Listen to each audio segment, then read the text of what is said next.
we certainly need to be open to rental units. That, in my opinion, that some people are really not everyone's cut out for owning their own home, but everyone is cut out for safe, secure, affordable housing. Mr. Chair, I'm also wondering if we might want to revisit the community survey as we're discussing all of these things as well, just so whatever we're recommending for zoning changes is in alignment with that. Yeah, I think just to kind of follow up on the affordability and supply, there's a few different factors that come into place. A couple different ways to handle it is partnership, public-private partnerships in working with other organizations that provide housing and housing redevelopment. There's supply, as in allowing for increased density based on zoning. There's the cost of construction, so allowing for smaller houses or attached housing that allows for lower cost housing and lower purchase prices. And then there's also if we are giving incentives for extra story or increased density, it could be based on a developer's willingness to provide housing for 80% of area median income or something, programs like that. So whereas we could give an incentive if affordable housing is provided based on income as well. So there's a couple different ways to approach overall affordability and supply. We're mainly taking right now through this is the zoning approach, but that does affect the cost. That affects how developers might be able to work out the numbers to include more affordable units within a building. And then allowing smaller houses or attached houses is going to affect cost. So zoning is one way to handle it, but there's also going to be other partnerships and things in play with affordable housing. Could you take us through item 9 and 10, Sure. And then maybe we'll open it up for general discussion. Okay. Well, it looks like 8 was we talked about incentives a little bit, and I think we touched on that. 9 would be streamlining review process to shorten review timeframes and provide clear expectations through predictable procedures and requirements. So, as most of you are a part of the PUD reviews, I think we had 2 PUDs in the last year, and one was lengthier than other, mainly because of a waterfront issue specifically. But in general, we had talked about the PUD process being a bit cumbersome because developer doesn't exactly know. The process is not predictable. The developer doesn't know if there's going to be buy-in on a project until they put in a lot of work into engineering design. So if we kind of flip the PUD process around, a developer can get an initial concept plan approval from the Planning Commission and City Council, so that if they get that type of approval first, the secondary final plan review is much more abbreviated and streamlined at that point. And it may only just be a Planning Commission review as long as it meets the overall design of what the original concept was. Also, as we look at as zoning becomes more predictable, we may want to look at that mandatory PUD approach that you currently have in the ordinance. So right now, any development with 12 or more units requires the PUD approach. The problem with that is it's kind of on one side, PUD is a benefit if you're looking for flexibility, but if someone's not looking for flexibility, they just want to develop under the code, why are we pushing them through this more cumbersome process? The other hand is they're for larger projects, sometimes communities want more control over them, and the PUD is a process where you do have a little bit more control. But if they just want to develop under the code, is that right for us to have that our hands on that to that extent?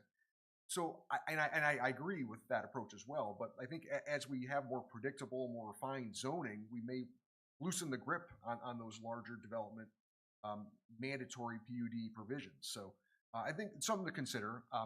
Also, when we look at permitted uses versus special land uses, some communities say that accessory dwelling units need to have a special land use permit. So if we require that here, if someone wanted to put in a small 500 square foot attached or detached accessory dwelling, they'd have to come here for planning, you submit 30 days or so ahead of the meeting, have a public hearing here, and then get a recommendation, go all the way up to the city council for a small backyard accessory dwelling unit.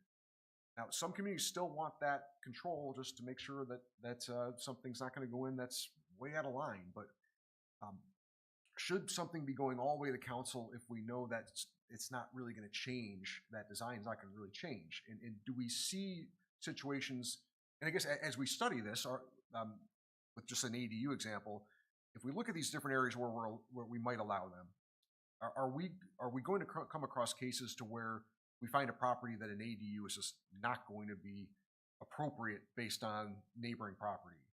And I think as we go through the zoning process, we're probably going to narrow it down to, well, these are the appropriate areas where ADUs are going to be allowable. And we're also going to have requirements like setbacks and size limitations and yard locations. We're going to have things in place to really control, so that we're not going to have an out of whack scenario that could be denied through the special land use process.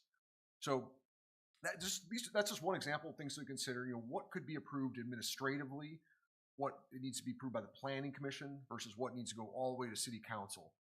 And I said before, as zoning improves, as we all become, all of us become experts at zoning and zoning in the city, you know, what are we going to be comfortable with, and what are we going to restrict? And I think we'll all have a really good idea on that over the next couple of months. And then lastly, action 10 was to reassess other requirements for residential dwellings. And so, you know, that really, two main ones there would be dwelling unit size, as well as we talked about the mandatory garage requirement. And I think these really affect the size of the house and anything else we're requiring for a single family dwelling. Really affects the cost of the home, so affordability as well. So I think some of those, this might be probably the simplest action of all of them, but I think we could have a real good conversation about the size, scale, what we're requiring as parking for garages and whatnot. So, and I think 10 is a little bit of a catch-all. We can take a look at other requirements, single family, and see you know, what we should keep, what we should modify, and if there's things that we can adjust a bit to influence the cost of housing. Thank you. That was great. Would you like to comment, Roger? Yes, please. For the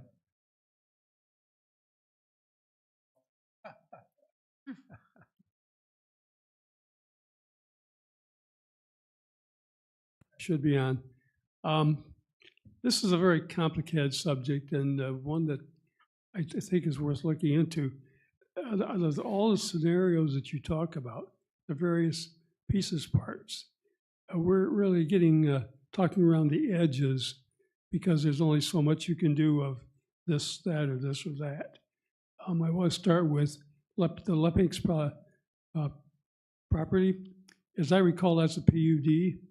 I think it was the first one in the city, and we had to approve the car wash there, dog wash, the restaurant, that was the whole building.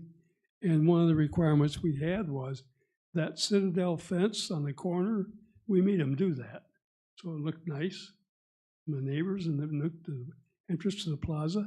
So there are things you can do there, but there was also on the south end of that property, at one time, somebody proposed putting a 3-story apartment building there. And we said, well, that's kind of crowding it in there, and what about parking and all those other issues? Well, now you look at it and say, there's not that busy, that would be a great spot. It's as they walk to the grocery store, and that they can walk to a hardware store. But that retention basin on that property, which you brought up, is huge.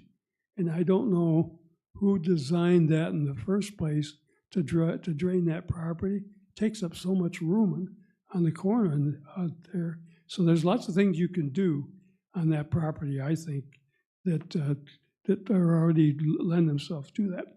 We have several examples in this city of things that were tried it worked out pretty well. The boatominiums down there next to at the marina, when they went in, they were very expensive.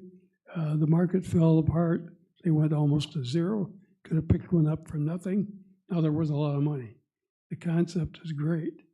The Gables, anybody who hasn't driven through there recently, go to the Gables off West Spring Lake Road.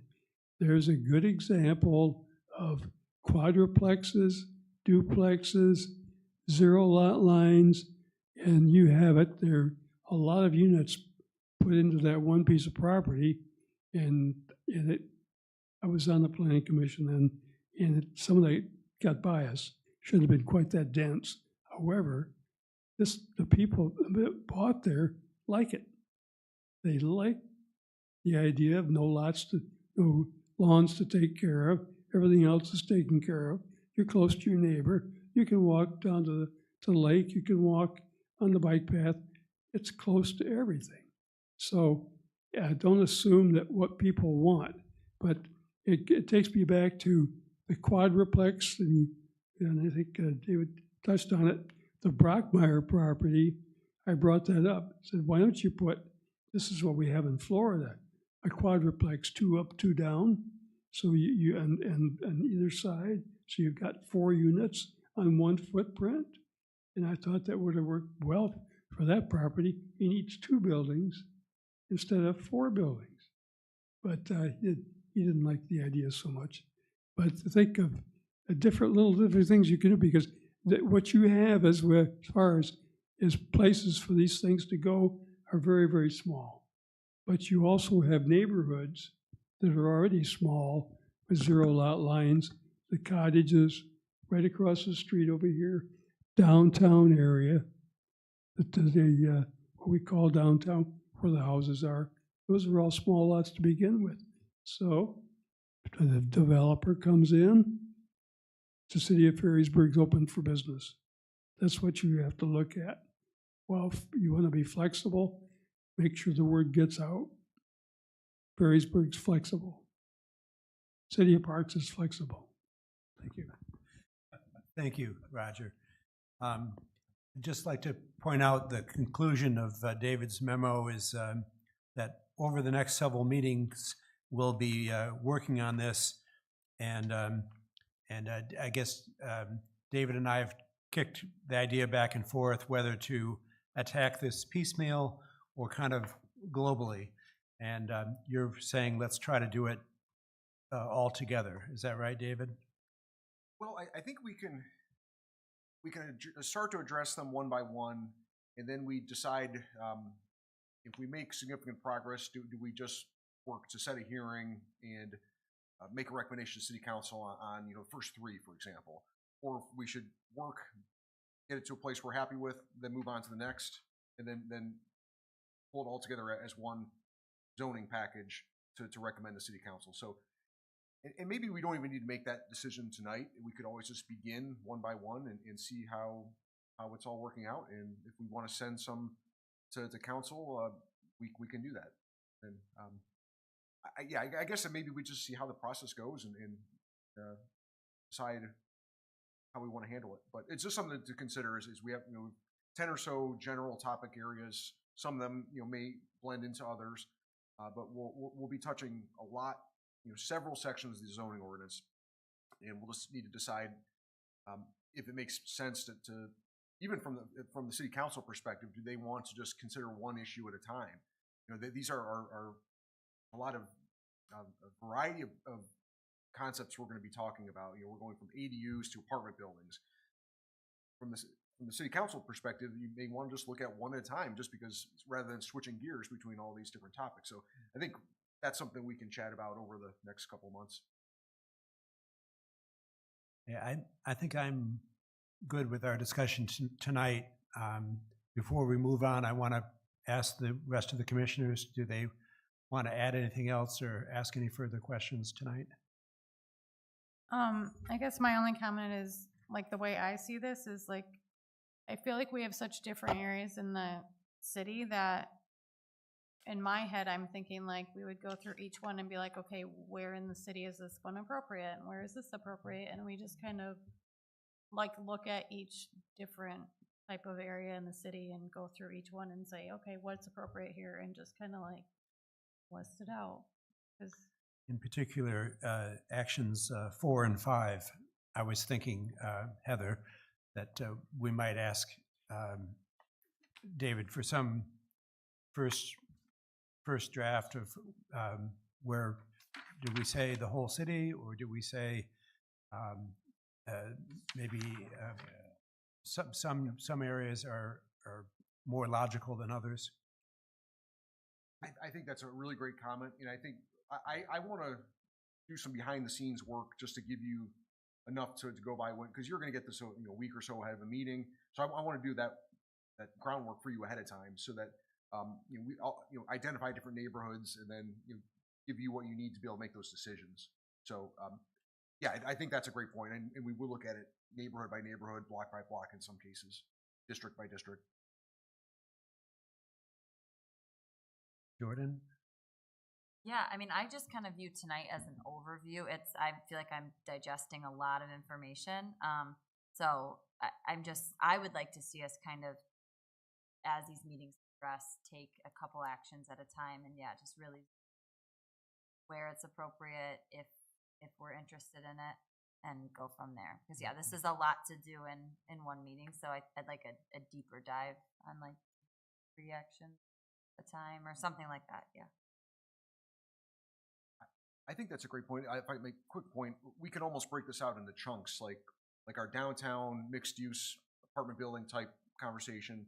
We have our missing middle conversation, and then we go to smaller scales, like single family with ADUs, or single family requirements like the garage and the house size. So I think there's probably lends itself to 3 different chunks, maybe 4, but and maybe we look at each chunk which has 1 to 3 actions each at a time. Well, I like that. I personally am aware of how this is a lot for me to take in. I think it's a lot for everyone to take in. And, we're trying to be leaders for the community.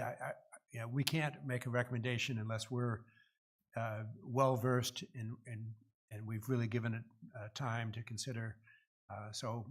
But if we can break it into some smaller chunks, I think it might not be so overwhelming for us. Yeah, especially because we don't want to be shifting gears between putting our downtown hat on versus backyard ADUs. It's just Yeah, so you have focus to on kind of a topic compartmentalize. area. Yeah, that's If there's no further comment, we'll close the work session on housing. And the next item is presentation applicants for appointment to the Planning Commission. And somebody named Gary Post and Heather Hawley. Discussion and to take action to recommend to council appointment of either or anyone for terms ending July 1st, 2028. I would definitely make a motion to recommend to City Council the appointment of Gary Post and Heather Hawley to the Planning Commission for terms ending July 1st, 2028.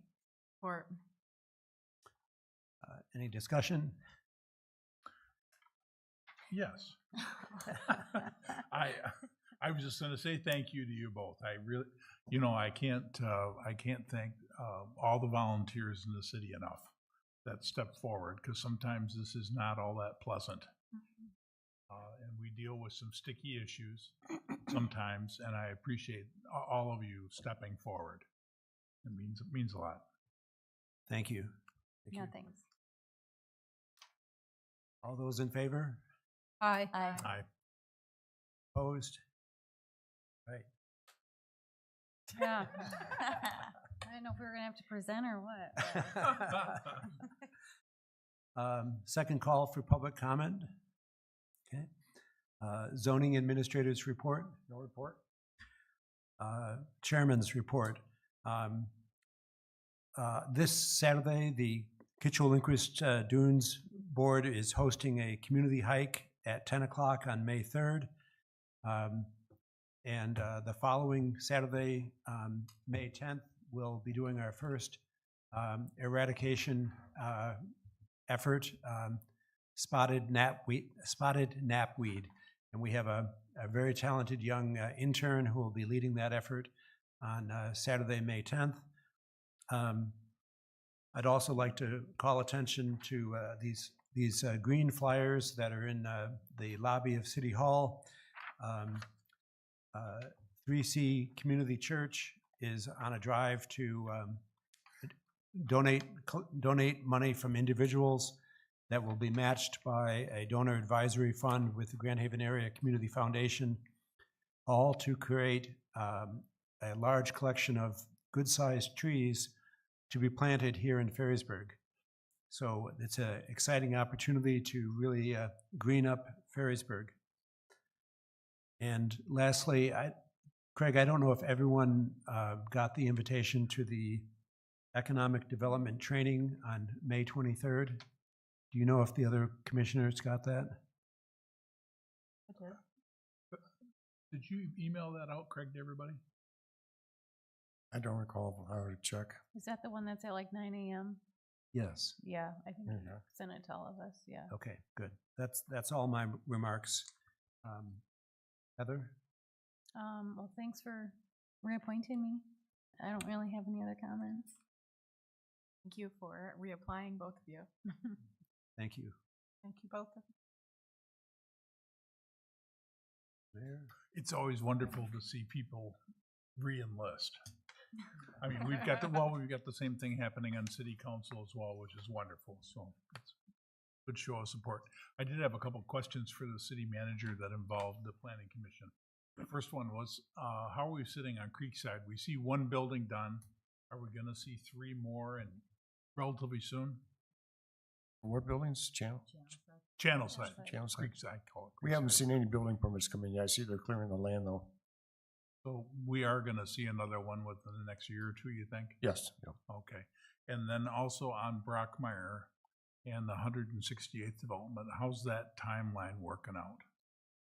A little slower than expected. He doesn't expect to start till the end of May now. So we're having some discussions on the street project, how we're gonna work that street project with his work and tying in with the water and sewer mains. Because he's gonna do his tie-in first, I'm assuming. He doesn't want to start till, right now, we gotta find out when the contractor for 168th Avenue is gonna start. Bids were due tomorrow. We'll know sometime next week when the contractor plans to start, and then we'll go have further discussions with the developer. So it's happening soon. Yes. Okay, that's what I suspected. Great. And then also I wanted to make mention of the, in your packet for our planning commission was something about the Open Meetings Act. Mm. And I had asked Craig to send it out to all the boards and commission members just to reiterate the importance of that in terms of texts and emails and phone calls, being aware when we're in quorum and when we're not. And the report. Thank you. Mr. Mayor, I'd like Yes. to make one comment on your remarks about the Open Meetings Act. I think it's really important with the kind of the heavy lifting that we do on this commission that we understand what the Open Meetings Act is about, and in particular, that's about not accidentally having a quorum of commissioners present and discussing planning commission business. But apart from that, communication is really important. And I think we should be willing to call each other and say, I don't understand something, or can you help me with something? Communication is a good thing. But the evil, if you like, of that the Open Meetings Act is trying to prevent is people Decision-making. decision-making, Yes. yes, but communication is good. Thank you. Mhm. Honor? Well said. None, thank you. Roger, Thank you.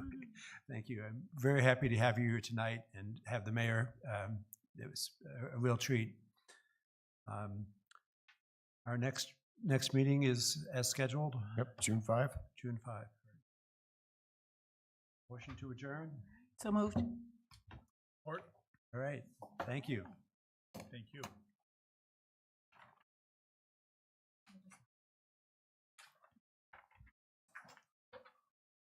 Well, be sure to let the littles know.